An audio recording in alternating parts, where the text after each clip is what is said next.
Et salut internaute, ça me fait super plaisir d'être avec toi aujourd'hui. Et le sujet, c'est ça.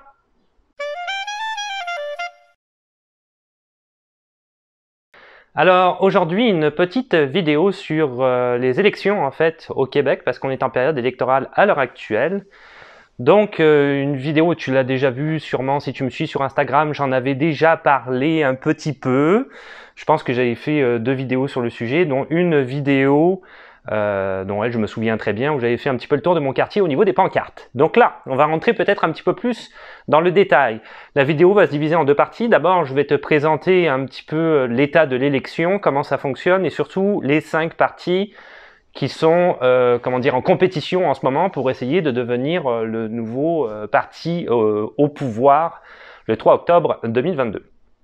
Deuxième partie, en fait, de la vidéo, on va plus s'intéresser à leur programme politique et plus spécifiquement par rapport à l'immigration, parce que c'est ça qui nous intéresse. Donc, qu'est-ce que les partis politiques proposent en matière d'immigration si jamais ils sont élus le 3 octobre?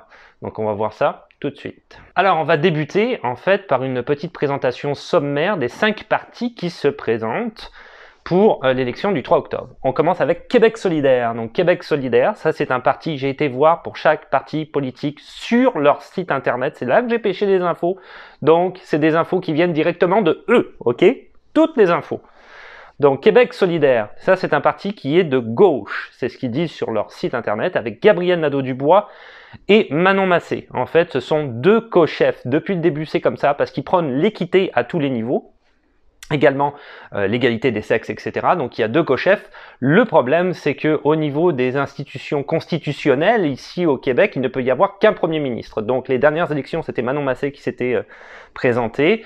Cette année, c'est Gabriel Nadeau-Dubois. À savoir, petite parenthèse, que Manon Massé a d'ailleurs décidé de se retirer un petit peu plus de l'Assemblée nationale. Elle y est allée que 2 fois. Dans les derniers mandats, durant les derniers 4 ans, en tant qu'opposition, comme les autres partis, pour essayer de donner un petit peu son avis sur certaines lois qui doivent être passées, même si la CAQ était quand même, jusqu'à maintenant, jusqu'aux prochaines élections, on verra ça, majoritaire à l'Assemblée nationale.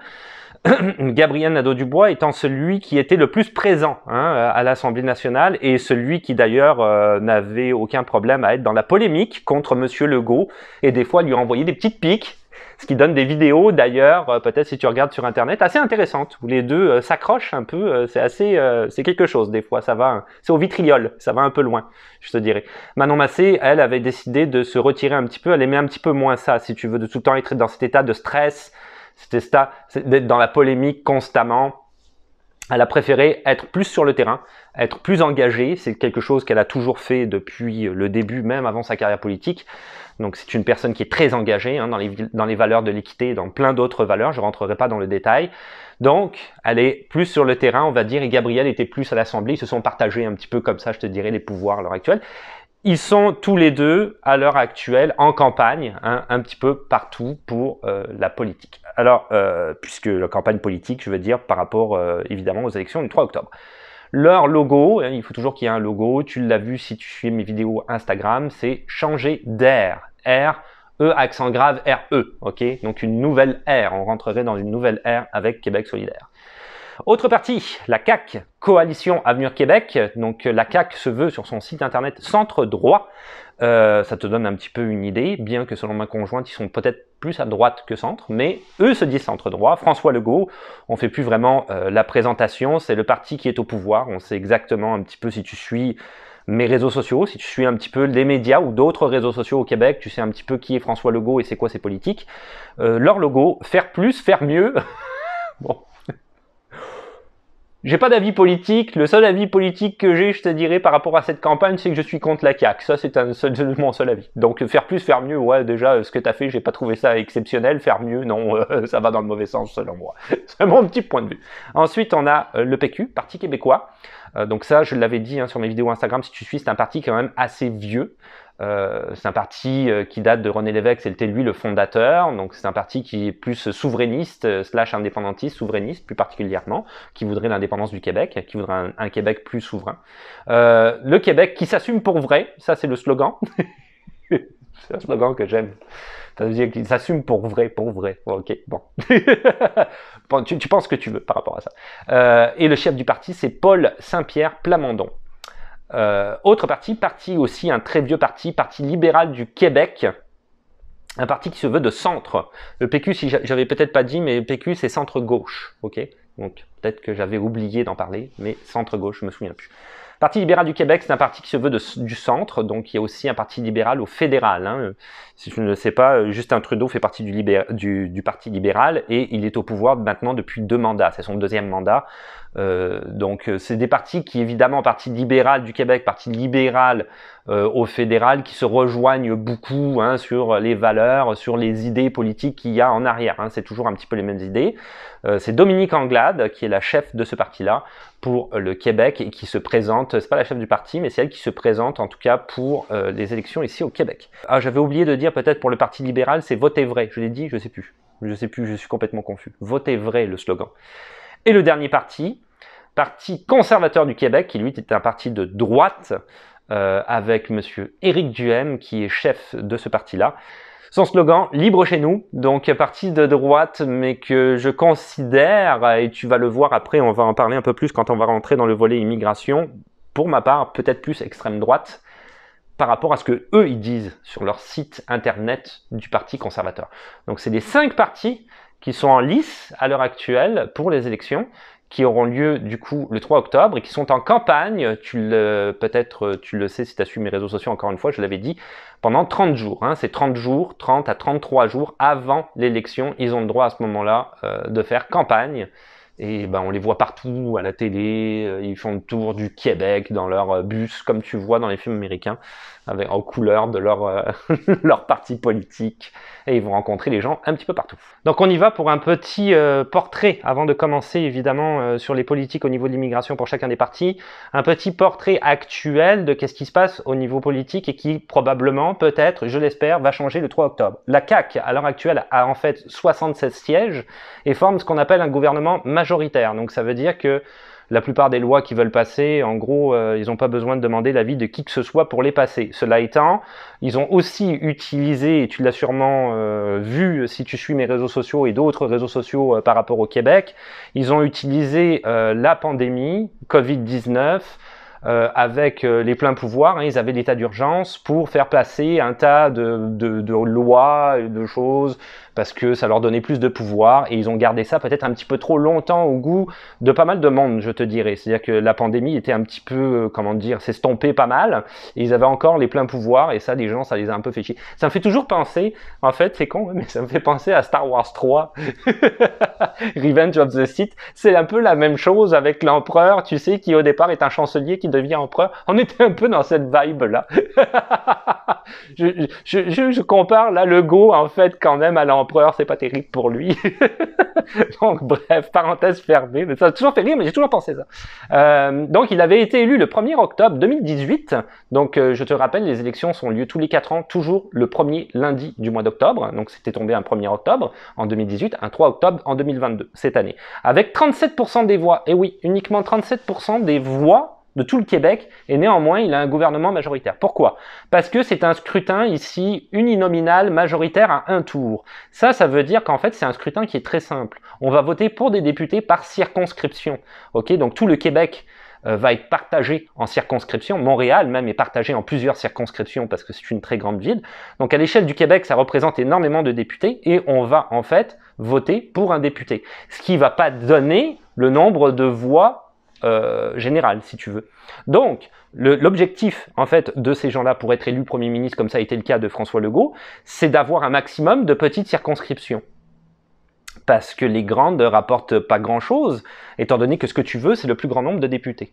Donc, à partir de là, s'il y a beaucoup de monde dans les grandes circonscriptions, par exemple, qui vont voter pour d'autres partis, on va prendre Québec solidaire, j'en ai parlé tout à l'heure, et que Québec solidaire, finalement, quand tu vas regarder dans les totales d'élections, ont plus de voix, par exemple, je prends un seul parti, mais ça peut être divisé sur plusieurs partis, tu l'as compris, plus de voix que François Legault, mais que François Legault a plus de circonscriptions parce qu'elles sont plus petites et donc plus de députés élus à l'Assemblée nationale, ça va être lui qui va être élu. Donc il va être élu, il a été élu comme ça le 1er octobre 2018 avec 37% des voix. Ça veut dire que c'est pas la majorité finalement des Québécois qui votent pour la CAQ, tu comprends? Et néanmoins, c'est lui qui est élu. La plupart des gens, ça fait des années, aussi bien au fédéral qu'au provincial, donc aussi, parce qu'au Canada, ça fonctionne de la même manière pour le gouvernement fédéral, qui demande à avoir un vote, à la proportionnelle. C'est-à-dire, comme m'expliquait ma conjointe la dernière fois, c'est-à-dire qu'on va y aller avec la proportion du nombre de voix, d'accord? Donc, si je prends ma circonscription Pointe-aux-Trembles,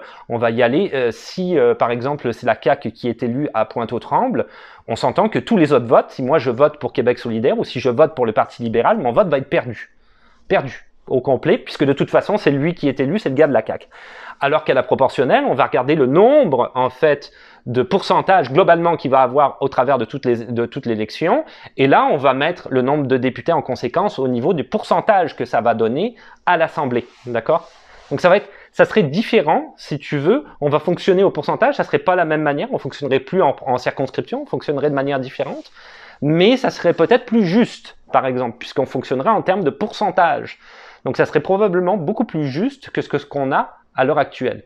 Alors évidemment, Justin Trudeau et François Legault, les deux, l'avaient dit avant leur mandat, dans leur campagne présidentielle pour l'un, présidentielle Premier ministre, campagne de Premier ministre, qu'ils allaient changer ce mode-là parce que beaucoup de monde râle et qu'ils allaient le transformer en un mode donc je viens de t'expliquer, c'est-à-dire proportionnel. Et les deux se sont ravisés. Trudeau, il n'a pas dit grand-chose, juste dit qu'il le ferait peut-être un jour.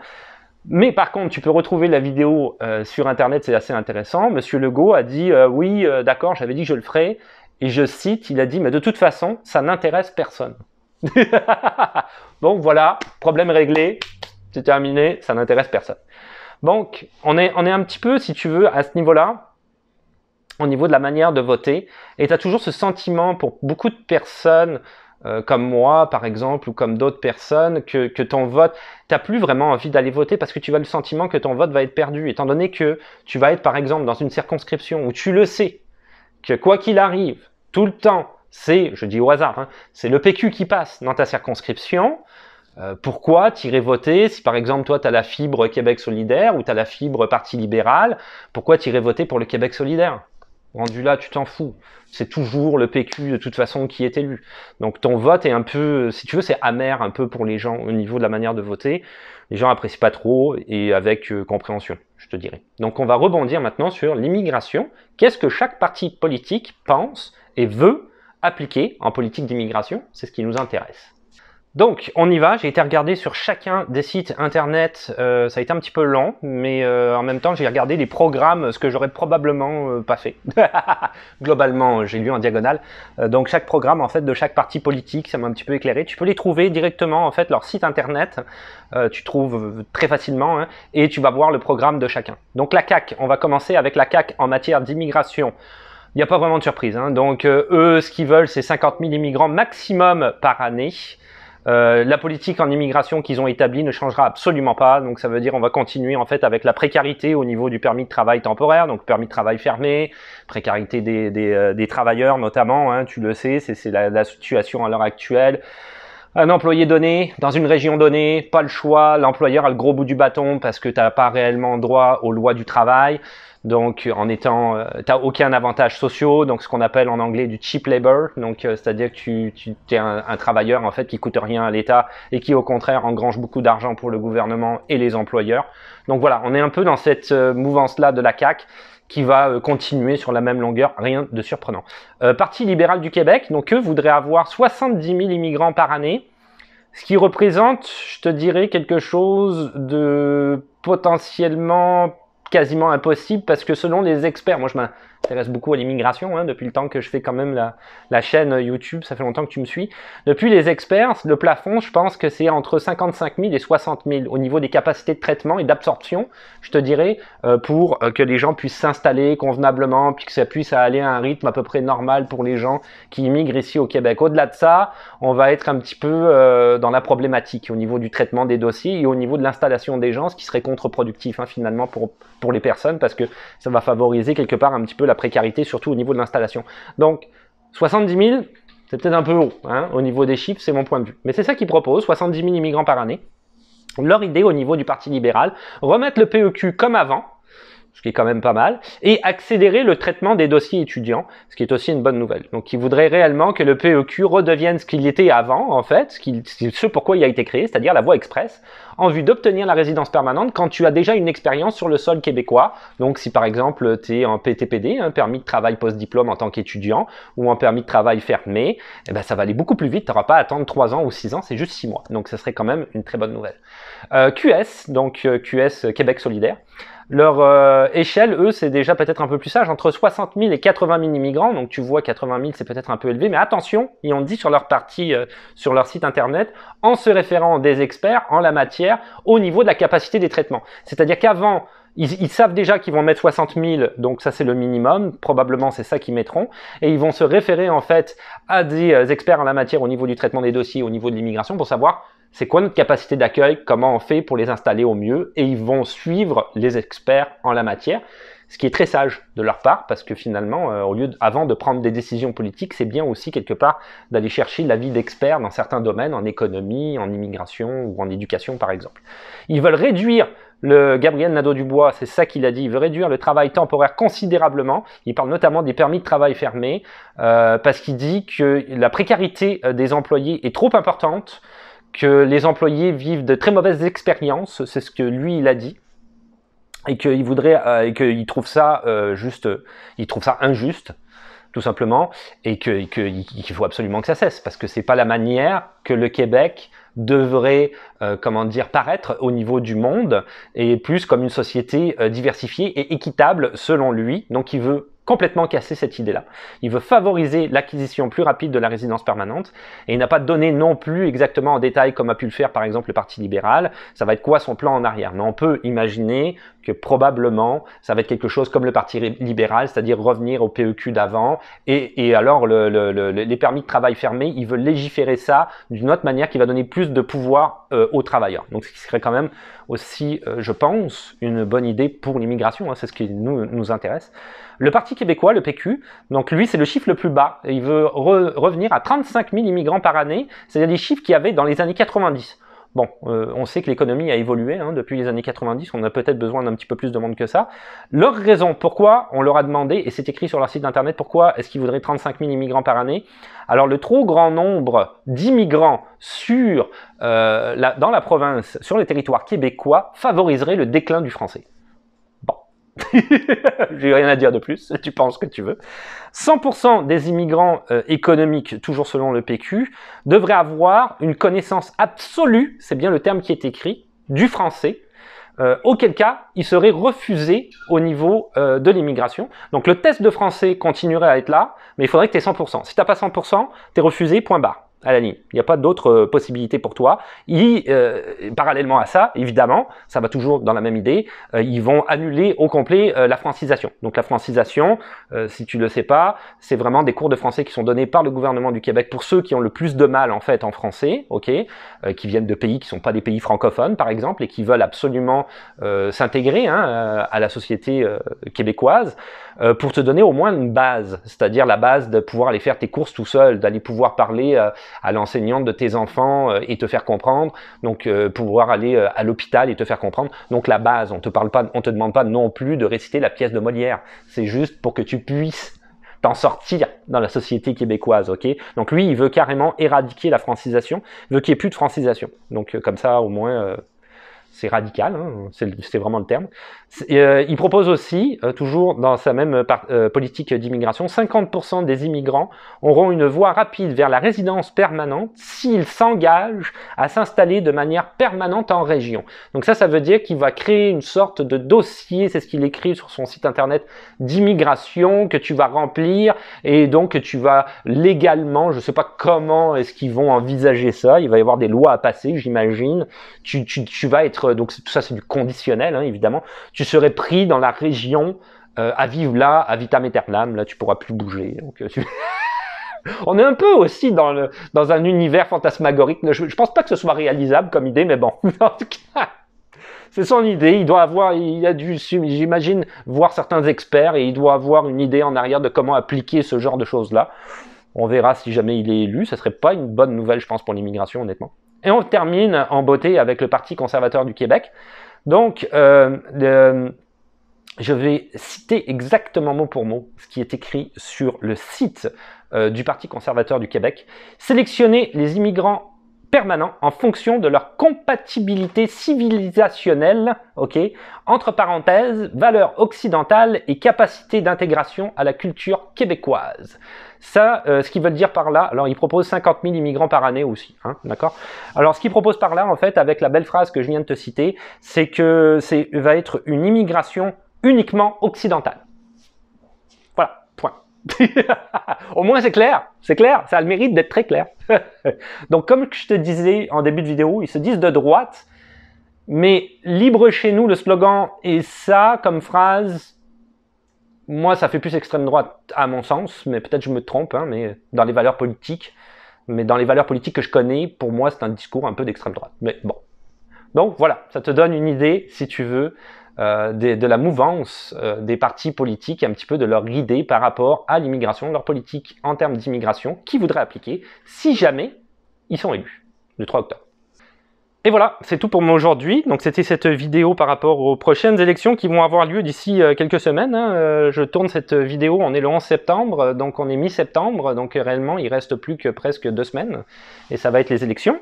Pour qui je vais voter, je ne sais toujours pas. Je vais regarder parce que là, du coup, grâce à cette vidéo, j'ai plus regardé en profondeur, je te dirais, le programme politique de ces partis-là. Donc, je vais voter réellement en fonction de l'immigration, parce que ça me touche. Je dis, je fais toute ma vie au niveau des réseaux sociaux tourne autour de l'immigration, de la diversité et du Canada, parce que c'est un pays que j'aime vraiment, vraiment beaucoup, le Canada. Donc c'est sûr que bon, c'est un peu dans mon cœur quelque part, je te dirais. Donc c'est sûr que pour moi, les politiques migratoires, ça vient me chercher un peu aussi. Donc je vais aller regarder par rapport à ça, puis je vais aller regarder par rapport à l'éducation aussi. Parce que je me dis que les politiques en matière d'éducation, si c'est une politique qui est plus équitable, qui est plus moderne aussi, parce que l'éducation a besoin réellement d'être modifiée, la manière d'apprendre doit être complètement modifiée. On parle de pédagogie différenciée par exemple, mais je rentrerai pas dans les détails, mais j'ai des idées bien précises là-dessus. C'est pas mes idées à moi, c'est des idées d'auteurs, de chercheurs dans le domaine qui veulent appliquer au niveau de l'école. Il y a une autre manière d'apprendre qui fait que la plupart des gens pourraient réellement réussir, d'intégrer tout le monde aussi, de trouver ça plus inclusif et équitable. Si un parti politique a réellement ces idées-là au niveau de l'éducation, c'est sûr que le reste, ça va suivre. Pour moi, c'est illogique. Immigration, éducation, ça veut dire que la santé, ça veut dire que le reste, ça va suivre en arrière. Donc probablement que c'est là-dessus que je vais me baser. Une chose est certaine, je ne voterai pas. Donc déjà, en éliminant, ok, je voterai pas pour la CAQ, tu sais pourquoi. Et je voterai pas pour le Parti conservateur du Québec, parce que c'est pas mes valeurs. Moi, je suis quelqu'un, comme tu le sais, si je suis quelqu'un dans la diversité, dans l'inclusion, dans l'intégration, je veux pas voter pour le Parti conservateur. Ça serait un petit peu paradoxal. Donc, je sais déjà que je voterai pas pour ces deux partis, quoi qu'il arrive. Donc ça va être entre le Parti libéral, QS, le Parti québécois, il y a peu de chance aussi, parce que j'aime pas trop. Donc ça va être finalement entre le Parti, tu vois, en parlant, entre le Parti libéral et Québec solidaire probablement. Parce que le Parti québécois, c'est pareil, 35 000 immigrants, 100% des immigrants, je veux dire, interdire la francisation, c'est stupide, c'est complètement insensé. On est dans un pays multiculturaliste, le Canada, c'est la diversité, lui, il veut revenir à l'âge de pierre. Ça fait aucun sens. 100% des immigrants doivent avoir une connaissance absolue du français. Non, pour moi, c'est complètement ridicule. Donc, voilà, tu vois, finalement, en parlant, j'ai réduit ça à 2 partis politiques, c'est pas si mal. Donc, on verra. J'ai pas encore pris ma décision, on verra. Là-dessus, je vais terminer. Petite conclusion, tu peux mettre un petit pouce bleu, comme d'habitude, si ça te fait plaisir, t'abonner à la vidéo, blablabla. Compte Instagram, compte TikTok, compte Instagram, compte TikTok, compte Twitch, que tu vas trouver les liens dans la description. Je suis très prolifique sur mes réseaux sociaux, notamment sur Instagram. Twitch, TikTok, peut-être un petit peu moins. TikTok, c'est plus de la vulgarisation de vidéos que j'ai déjà fait et c'est surtout sur les processus d'immigration. Donc ça peut t'intéresser hein, au niveau des processus d'immigration. Tu peux aller sur TikTok, tu vas avoir du contenu qui est un petit peu sur ma chaîne YouTube, mais beaucoup plus vulgarisé, beaucoup plus rapide, beaucoup plus accessible. Twitch, peut-être, je vais un peu plus mettre de côté parce que les YouTube Live, j'ai fait une petite danse avec. Les YouTube Live vont arriver bientôt. J'ai pas trouvé de créneau horaire pour le moment, mais ça va arriver, il n'y a pas de souci, je vais m'organiser avec ça, je vais être un petit peu plus libre bientôt, donc dans pas longtemps, des YouTube Live. Et là-dessus, on se dit à la revoyure, ciao, Bye! Je suis tout seul. Donc c'est comme ça.